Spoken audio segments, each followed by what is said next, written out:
She said I was too safe, too predictable, so she left me for a man with flash and money. She thought she'd upgraded, until the truth hit her like a wall. His money was fake, his lifestyle a lie, and his love came with control. By the time she called me crying, I was already with someone who valued everything she threw away. My name is Elijah Grant. I'm 38 years old. I own a small logistics company in North Carolina. Nothing fancy but stable, consistent, just like I am. I'm the kind of man who plans ahead, who doesn't buy what he can't afford, who believes in quiet mornings and loyalty that lasts longer than emotions. I had been with Danielle for 5 years. We were building a life, not a fantasy. At least that's what I thought. I saw us as solid, like oak. She saw us as boring. It started slowly, her complaints, her sighs, her distant stares during dinners. "You're not spontaneous anymore," she once said after I came home early with her favorite wine, and she barely looked up from her phone. Then came the new clothes. The late-night girl dinners, the glowing stories about a friend of a friend who had really made it. I knew what was happening, even before it happened. She was searching for excitement in all the wrong places, and I wasn't enough for her anymore. Not because I changed, but because she wanted a shortcut to a shinier life. The breakup came not with a bang, but with a smirk. She told me we'd grown apart, that I'd become too settled. What she didn't say, but what her eyes screamed, was that she had already found someone else. A man named Rafe. He drove a sports car, wore tailored suits, and took her to rooftop bars I'd never even heard of. She didn't even try to hide it. "He knows people," she said once, as if that made him better, as if having clout erased character. I didn't beg, I didn't argue. I just stood there and nodded. She thought my silence was weakness. But it was something else, something steadier. I had loved her deeply and quietly, and that kind of love doesn't panic when it's discarded. It mourns. Then it moves. And so I did. I packed her things respectfully, left them by the door, and changed the locks not out of spite, but out of finality. I knew better than to chase someone who was sprinting toward illusion. Weeks passed. I kept working. I kept breathing. I didn't stalk her socials or ask mutual friends for updates. I let her go fully, but the universe has a way of bringing things full circle, and it did, sooner than I expected. One night, my phone lit up. Her name. After all that time, after the smirks, the disrespect, the upgrade. I didn't answer, but I read the message she left. 5 words: "Can we please talk, please?" And that's when I knew something had gone terribly wrong in her perfect new world. I let her message sit there. No reply, no typing bubbles, just silence. The kind of silence she once accused me of having too much of. But this time, it was deliberate. I didn't need to respond to know what had happened. I could hear it in her voice. The shine had worn off. The fantasy had cracked, the man with the wealth and the flash. He wasn't what he claimed to be, and Danielle, for all her confidence, had bet everything on a glittering lie. 2 days later, another message came. Longer, desperate. She said things like, "I made a mistake, and you were always there for me, and I didn't realize how much peace mattered until I lost it." Funny how people discover the value of peace only after choosing chaos. I wasn't angry anymore. I was simply unmoved. My pain had already done its work. It had changed me, strengthened me, and now, the version of me she thought was too safe didn't exist anymore. He had evolved into a man who no longer needed her to see his worth. I started hearing the full story through mutual friends. Rafe's business was mostly smoke and mirrors, leased cars, borrowed luxury, and a mountain of debt hiding behind charisma. He'd promised her the world, then started controlling how she dressed, who she could text, even what she posted online. She was trapped in a palace made of cardboard, and when it started to burn, she had nowhere to run, so she turned around, hoping the bridge she torched was still there. I remember one afternoon, sitting alone in a cafe we used to love. It hit me that the life we were building had been real, until she decided it wasn't exciting enough, and I wondered how many people sabotage love because it doesn't come with applause. How many people trade safety for spectacle, only to find out that the spotlight burns when it's pointed at lies. I had given her something rare, steadiness, and she didn't recognize it until the ground beneath her fell away. When she called again, this time actually calling, I let it ring. I didn't pick up.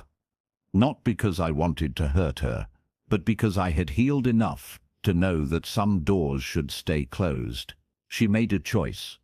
She left with fanfare, and now she was returning with regret. But not everything broken needs to be repaired.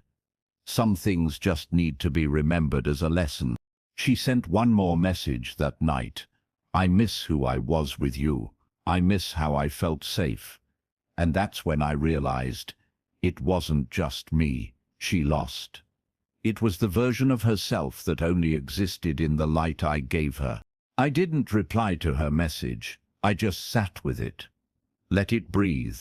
Let it settle in the quiet space of my healing. She was trying to reach out, not because she missed me, but because she missed who she was when I gave her the security, patience, and grounding she never earned, but always expected. And now that the illusion she chased had collapsed, she wanted to climb back into the warmth she once called boring. But here's the truth I had to learn the hard way. Not everyone who comes back is worth letting in. Some people don't return because they love you. They return because the world punished them for betraying you. And Danielle wasn't sorry for leaving. She was sorry the man she left me for didn't catch her like she assumed he would. Her regret wasn't about love. It was about consequences. A few days later, I ran into her by accident. Grocery store. Middle of the aisle. She froze. Her smile was awkward, like a habit she hadn't used in a while. Elijah, she said softly. I was hoping we'd run into each other. I nodded. Polite. Neutral. But my heart didn't move. The sting I once carried when I thought of her, gone. She looked thinner, tired. Her makeup couldn't cover the regret in her eyes, but I didn't press. I didn't gloat.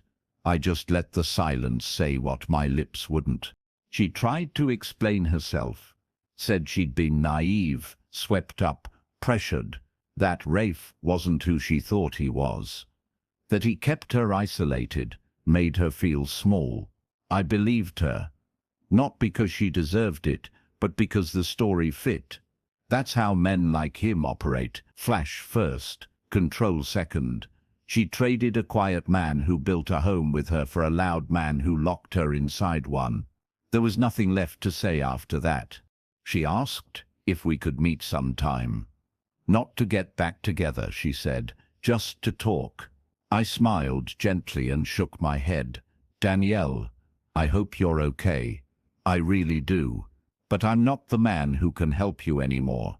And I walked away, not fast, not angry, just forward. And in that moment, I knew I had won. Not in the petty sense, but in the real way. The way that matters. I had healed, and she had to sit with the absence she created. That night, I sat on my porch with someone new. Someone kind. Someone who listens. We laughed over takeout and old music, and I realized something Danielle never did. Peace doesn't look like excitement. It looks like consistency. It looks like respect. It looks like choosing someone even when no one is watching. And I was finally being chosen back. Danielle didn't reach out again after that. Maybe she finally understood, or maybe she didn't. But even she knew there was nothing left to grab onto.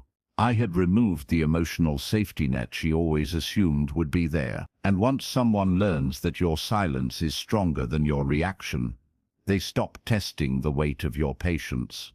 I gave her peace once. Now I was using it for myself.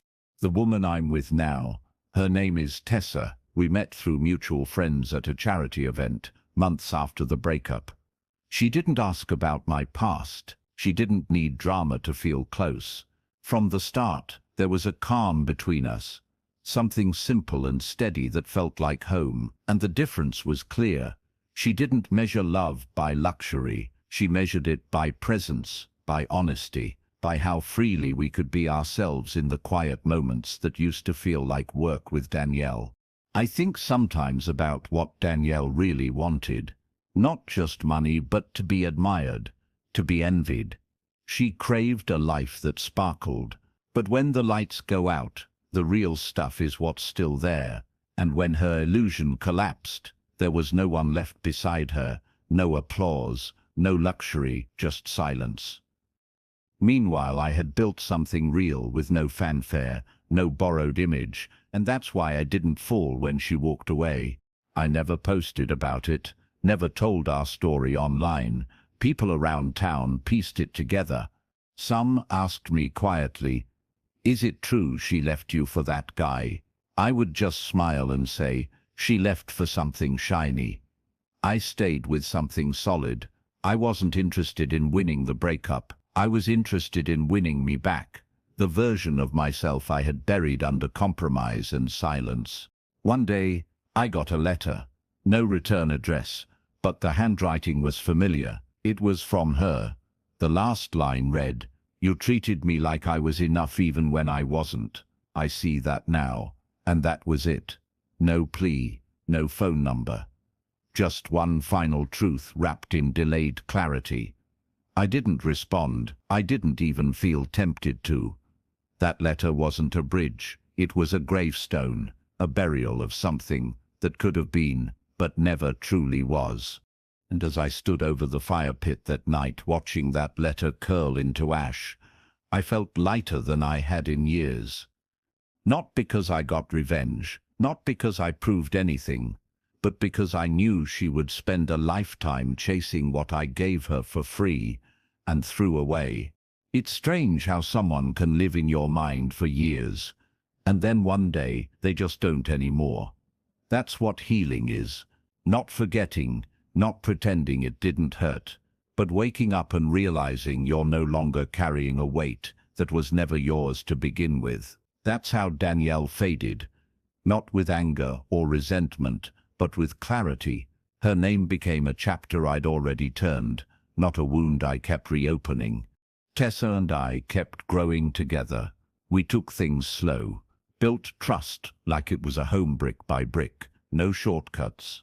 I told her about my past, eventually, not because I was still in it, but because I wanted her to know the kind of man she was with, one who had been discarded, underestimated, but not destroyed. She didn't flinch. She didn't pity me. She said sometimes the strongest men are the ones who let go without making noise. I'll never forget that. I heard through a friend that Danielle had moved in with her sister. No job, no Rafe. Just a trail of burned bridges and awkward silences following her around like a shadow. It wasn't satisfying. It was sad, because no matter how much someone hurts you, when you once loved them deeply, part of you still hopes they find their way, even if it's without you. I didn't hate her. I just didn't miss her. And there's a world of difference between those two. One evening, I ran into her sister at a coffee shop. We spoke briefly. She said Danielle was not doing great, that she was struggling to admit how badly she'd misjudged everything. She asked if I'd ever consider talking to her again. I shook my head gently and said, "I wish her well, but I'm not available for people who only recognize my value after they lose it." Her sister nodded. She understood, maybe more than Danielle ever did. Later that night, I sat on the back porch with Tessa, the stars overhead, and her hand resting quietly on mine. No drama, no tension, just shared stillness. and I realized I had everything I ever wanted. Not flash, not applause, just love that didn't need to prove itself. That's the revenge no one talks about.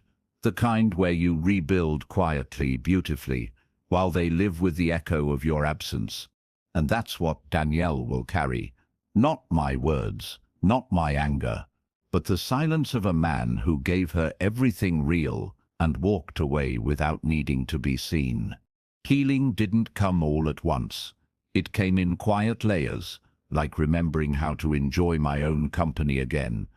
It came in the peace of a room, without raised voices, in the calm of not having to wonder if I was enough. Every day, I let go a little more of the man who tolerated being second to someone else's fantasy, and in return, I became the man who chooses peace over pride, clarity over chaos. I don't talk about Danielle much anymore. Not out of avoidance, but because she's no longer part of my story, only the lesson that taught me to write better chapters. She taught me what love is not, what trust should never have to endure, and what it means to give without being emptied. I gave her loyalty. She returned it with a gamble, and when the illusion she chased vanished, I had already built something she could no longer touch myself. The truth is, some people leave because they're looking for more. Others leave because they never knew how much they had. Danielle was the second kind. She saw peace and mistook it for boredom. She saw stability and labeled it small, but the world she ran to wasn't brighter, it was louder. And when the noise died down, she realized the silence she hated was the very thing she needed most. Tessa and I got engaged last spring. Nothing flashy, no big announcement, just a quiet promise between two people who know what it means to be chosen without condition. She loves the parts of me that Danielle ignored. The quiet mornings, the steady work ethic, the way I show up without needing to be asked. And with her, I never feel like I have to compete with a dream that doesn't include me. Sometimes, when I'm alone with my thoughts, I think about how differently things could have gone if I had begged, if I had chased, if I had tried to prove my worth to someone determined not to see it. But I didn't. I stood still while she ran, and that was the moment everything changed. Not for her, but for me. That was the day I stopped trying to be someone's more and started becoming my own enough. So no, I don't wish for her to come back. I don't even wish for an apology. I just hope she eventually learns to stop running toward things that shine and start valuing things that last. Because in the end, I wasn't the safe choice, I was the right one. And she'll spend the rest of her life remembering the man she mistook for ordinary, while I live a life that quietly proves her wrong.